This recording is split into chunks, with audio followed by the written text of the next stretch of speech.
করেছো, এটা চলবে না। তোমার শুধু আমল দেখা হবে।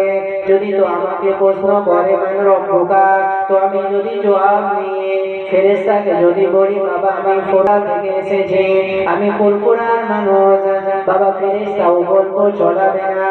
কেন এখানে জামানা নবী নিজের বেটিকে পার করতে পারলো না, তো কোনো আমাদেরকে কি করে পার করতে পারে? ও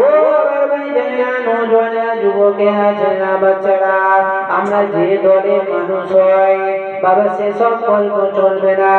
লেকিন যদি আমরা আমলকারী হয়, আমরা যদি সরল পথে চলি, যে পথে সাহাবারা চলেছে, যে পথে নবীরা চলেছে, যে পথ চললে আল্লাহ খুশি, যে পথ চললে রাসূল খুশি, সে পথে যদি চলেছে বাবা তবে জান্নাত পাওয়া যাবে।